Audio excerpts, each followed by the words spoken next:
My lovely students of class 10 Dikshit classes में आपका बहुत बहुत स्वागत है। आज हम आप लोगों के लिए ज्योग्राफी का गेस लेके आए हैं। 2023 के एग्ज़ाम देने वाले परीक्षार्थियों के लिए ये खुशखबरी है। आप लोगों से एक मेरा रिक्वेस्ट है कि आप लोग वीडियो पूरा देखेंगे और अपना एनालिसिस करेंगे कि कितने क्वेश्चन आपको याद हैं, कितने याद करने बाकी हैं। अभी भी आपके पास अच्छा खासा टाइम है जिससे आप याद कर पाएँ। क्वेश्चन जो सजेशन है मेरा वो दो पार्ट में है, एक तो 3 मार्क्स का और 5 मार्क्स का। 2 मार्क्स का क्वेश्चन नहीं कर पाए हैं, हम चेष्टा करते हैं कि एक और वीडियो आपको सजेशन की मिल जाएगी। अगर नहीं मिलेगी तो फिर सॉरी, हम कोशिश करेंगे कि दे दें। पहले आज की जो वीडियो है उस पर आप एंजॉय कीजिए। 3 मार्क्स का जो क्वेश्चन है उसको पहले हम बोलते हैं। पहला क्वेश्चन है, क्वेश्चन ज़्यादा है, इसको देख करके आप हबड़ा नहीं जाएंगे सर सजेशन में इतना सारा क्वेश्चन नहीं होता है। आप लोग सीरियल वाइज याद करेंगे और जो 4 3 12 माने 3 मार्क्स का क्वेश्चन 4 करना होता है, 12 नंबर कम से कम सारे के सारे बने चारों मिल जाएंगे यहाँ से, इसके गारंटी हम लेते हैं। पहला क्वेश्चन है, state the differences between biodegradable and non biodegradable wastage. विघटित एवं अविघटित होने वाले अपशिष्टों में अंतर स्पष्ट करें। यह चैप्टर 4 का है। उसके बाद दूसरा नंबर है, briefly discuss the role of students in waste management from any 3 perspective. अपशिष्ट प्रबंधन में छात्रों की भूमिका को संक्षेप में लिखिए। यह चैप्टर 4 का है। और थर्ड नंबर है, what are the differences between topographical map and satellite imagery. स्थलाकृत मानचित्र एवं उपग्रह प्रतिबिंब में क्या अंतर है। यह चैप्टर 6 का है। और 4 number, right the uses and importance of satellite imageries. उपग्रह प्रतिबिंबों के 3 उपयोग और महत्व लिखिए। यह चैप्टर 6 का है। उसके बाद 5 number, give an account of different types of scale use in topographical map. भूसूचक मानचित्र में प्रयुक्त विभिन्न पैमानों का उल्लेख कीजिए। यह भी चैप्टर 6 का है। और 6 नंबर, discuss the role of 3R in waste management. अपशिष्ट प्रबंधन में 3R की भूमिका की चर्चा कीजिए। यह चैप्टर 4 का है।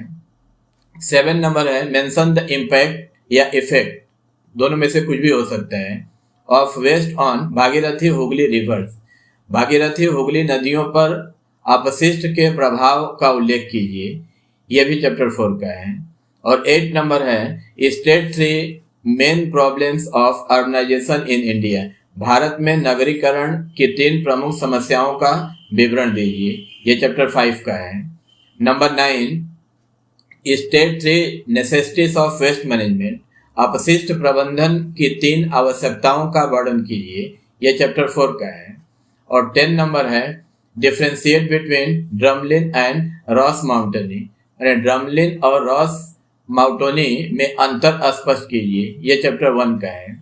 और 11 number, mention 3 problems of Indian agriculture. भारतीय कृषि की 3 समस्याओं का उल्लेख कीजिए। यह चैप्टर 5 का है। 12 नंबर है, mention the merits and demerits of remote sensing. सुदूर संवेदन व्यवस्था का गुणावगुण माने गुण और अवगुण का उल्लेख कीजिए। यह चैप्टर 6 का है। और 13 number, mention the relationship between jet stream and Indian monsoon system. Jet धारा एवं भारतीय मानसून पद्धति में संबंध का उल्लेख कीजिए। यह चैप्टर 2 का है। और 14 number, right the difference between cyclones and anti cyclones. चक्रवात और प्रति चक्रवात में अंतर लिखिए। यह भी चैप्टर 2 का है। और last 15 number, why are waterfalls form in hanging valleys. लटकती घाटियों में जलप्रपात क्यों बनते हैं। और यह चैप्टर 1 का है। एक क्वेश्चन वो सन साइक्लोनस और जियो स्टेशनरी सैटेलाइट का डिफरेंस, उसको आप लोग देख लेंगे, गेस में मेरे है नहीं वो, differentiate between sun synchronous and geostationary satellite का। ये 15 क्वेश्चन जो है, इसमें से 4 क्वेश्चन जो आपको लिखने हैं वो हो जाएगा यहाँ से आपका काम। आप लोग इसको याद कीजिए और सीरियल वाइज याद कीजिए, नंबर 1 से लेकर के नंबर 15 तक। उसके बाद जो सेकंड पार्ट है मेरा वो 5 मार्क्स का है। 5 मार्क्स का क्वेश्चन ज्योग्राफी से चैप्टर 1 2 3 का पहला 4 होता है, जिसमें से 2 करना होता है। और दूसरा जो 4 होता है वो चारों क्वेश्चन चैप्टर 5 से होते हैं, उसमें से भी 2 करने होते हैं। ये पहला पार्ट जो है 5 मार्क्स का, उसको पहले हम बता रहे हैं। पहला क्वेश्चन है explain 3 major factors responsible for temperature variation in atmosphere. वायुमंडल के तापक्रम परिवर्तन के 3 प्रमुख कारकों का वर्णन कीजिए। या तो ऐसे आ सकता है या तो फिर इस तरह से भी क्वेश्चन हो सकता है कि explain the role of latitude and altitude for controlling air temperature. हवा के तापमान को नियंत्रित करने के लिए अक्षांश एवं ऊंचाई की भूमिका की व्याख्या करें। ये चैप्टर 2 का है। माने ये 2 क्वेश्चन नहीं, ये दोनों एक ही क्वेश्चन है। ये या तो इस तरह से भी हो सकता है, अगर मान लीजिए ये आता है तो लैटिट्यूड अल्टीट्यूड लिखेंगे, अगर ये आ गया तो 3 फैक्टर एक और कोई जोड़ देंगे, ओसनिक करंट या कोई एक और याद कर लेंगे। 3 आप याद करके जाएंगे और डायग्राम तो इसके शायद ना आए, लेकिन आप एक बार देख लेंगे डायग्राम। दूसरा नंबर क्वेश्चन है explain the factors responsible for the version of ocean currents. समुद्री धाराओं की उत्पत्ति के कारकों की व्याख्या कीजिए। ये चैप्टर 3 का है। फिर third number describe with sketches 3 landforms carved out by glacier erosion. Glacier अपरदन से बने 3 स्थल आकृतियों का सचित्र वर्णन कीजिए। ये चैप्टर 1 का है। फिर 4 number describe with sketches 3 major landform develop by erosional work of rivers. River भी हो सकता है और ये फ्लूवियल भी हो सकता है। फ्लूवियल का मतलब रिवर ही होता है। नदी के अपरदन कार्य से बनने वाली 3 प्रमुख स्थल रूपों का चित्र सहित वर्णन कीजिए। यह चैप्टर 1 का है। फिर 5 number discuss the relationship of planetary winds with atmospheric pressure belt. वायुमंडलीय दाब पेटियों के साथ ग्रही पवनों के संबंध की विवेचना कीजिए। यह चैप्टर 2 का है। और 6 नंबर discuss the mechanism of different types of rainfall. विभिन्न प्रकार की वर्षा की क्रियाविधि की चर्चा कीजिए। या तो ऐसे हो सकता है, नहीं तो फिर इस तरह से हो सकता है। ये 2 क्वेश्चन नहीं, ये दोनों एक ही क्वेश्चन है। ऐसे भी आ सकता है how many types of rainfall are there. Describe any 2 types of rainfall with suitable examples and diagram. वर्षा कितने प्रकार की होती है, वर्षा के किन्हीं 2 प्रकारों का उपयुक्त उदाहरण एवं चित्रों के साथ वर्णन कीजिए। ये चैप्टर 2 का है। और 7 और लास्ट नंबर है ये explain the causes responsible for the development of high tides and low tides. Low tide को एब भी कहते हैं।